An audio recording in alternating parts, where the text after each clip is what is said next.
and welcome. We are ready to start a new week, and I just got done cleaning out gradebook. I feel like there are some of you who may have touched base with me by email and said, "Hey, I did something a little later. Can you look at it?" And I look back through my old emails and feel like I'm still missing something. So if you see something that you might have already reminded me about, please do not be shy in reminding me again. And thank you for your patience with this.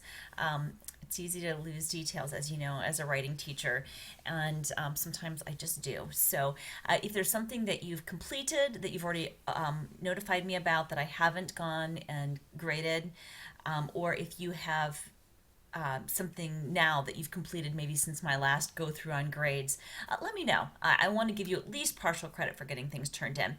That brings up just kind of a couple assignment emphases. Would you check out the course rubrics and just kind of make sure that you're really on point with your discussion boards and your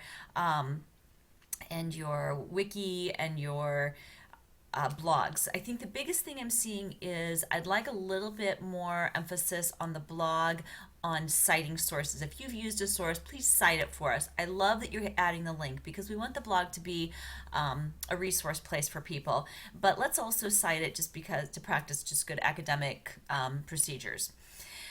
All right. Oh, and check for grammar and spelling and everything if you would. Okay, my phone's ringing off the hook today because it's the end of the quarter for one of my other jobs that's on a quarter system.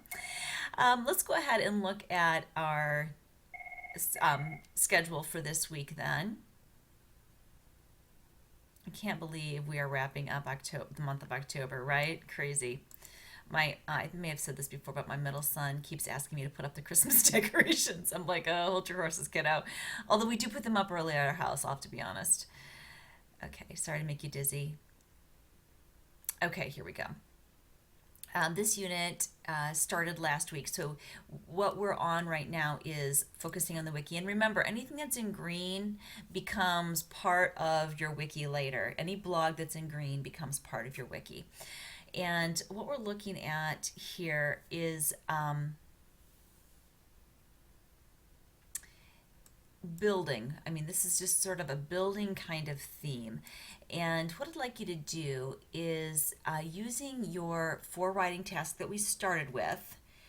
Some of you are already kind of copying and pasting things over. That's great if you want to start structuring it that way, and then you're highlighting for me what you've added. That really does help me to identify, okay, this is new material, and it helps me to kind of visually see it. You also might want to start to think about what you want that final product to look like. But using those for writing tasks, let's review the Common Core standards. And a lot of your comments for your wikis, I have said things like, why don't you go ahead and look at that standard in its minute details. There's some things that are inferred in that standard that students are going to have to be able to do.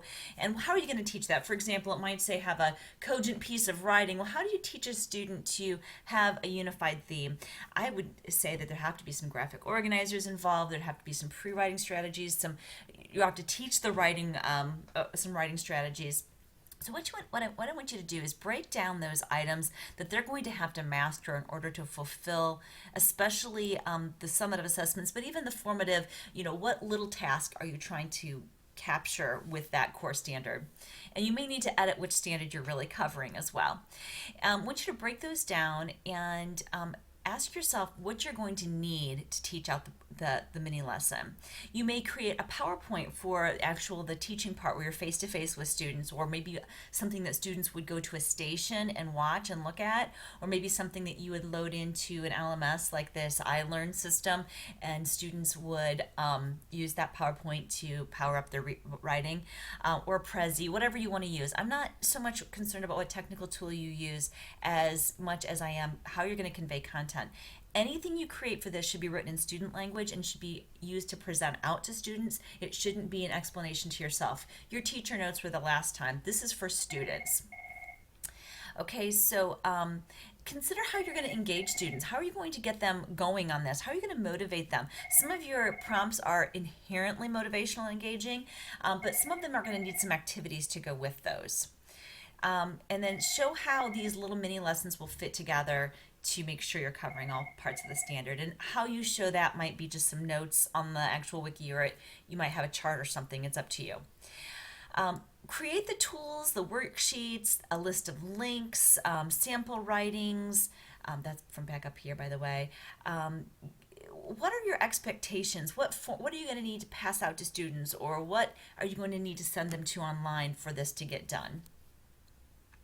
And then include a brief description of what. I'm sorry, there's a typo here. Include a brief description of how this all fits into the classroom writing process and what it will look like. Okay, include the description of maybe how you see it setting up. We are going to eventually create a calendar, so this is sort of feeding into that. But maybe you're always going to start every writing unit with some sort of group activity that's supposed to be the engagement piece. And then the next step is going to be, so show us how it's going to flow together. Like, when are you going to give them the graphic organizer? What's the sequence? It doesn't have to be day one, day two, although it could be if you wish. So this is sort of a big chunk of stuff this week. So in addition to your 2 replies to peer discussion boards, your 2 replies to peer blogs, you're also creating these things. And these will take a little bit of time. This is where you want to jump back in and go to some of these websites and some of the ideas in the Outwell book, and watch the videos and the guest lectures, and try to dive in with some of those ideas. You may even want to go back further in some of our resources and dig around a bit for what's going to be needed to really teach out this content. We are getting towards the end of the course, and just to kind of look ahead here, to glance ahead, we'll be talking about how to manage our classroom and the workload, and that will take us a 4-week block, and then we're done. So we're really getting close to the end here. So if it's starting to feel like your wiki is really getting deep, it should be. It should be really a rich project. So have a great week. And if you have any questions, please let me know.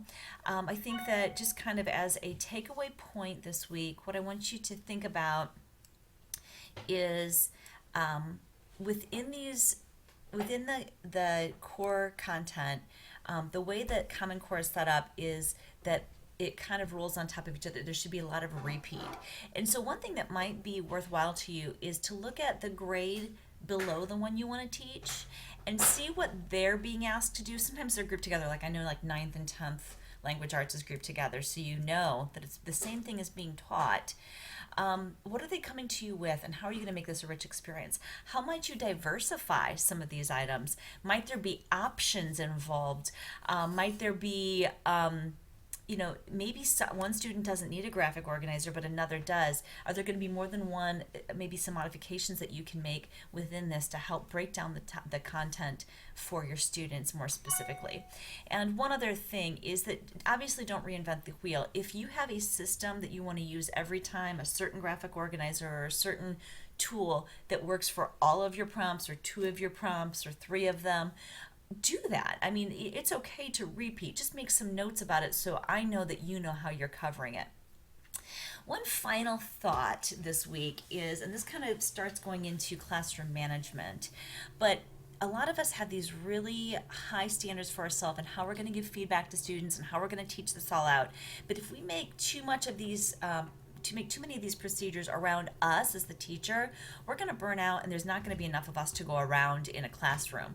So how can maybe some of these activities that you create be even student-led or student-focused, or how can you think maybe in terms of, I think our elementary teachers do a great job of this, of creating stations. I was just in my 2nd graders classroom this week to do some reading. There were 2 different reading groups. The teacher was working with individuals. There was a list on the board. 2nd graders can do this. I mean, it was like a well-oiled machine.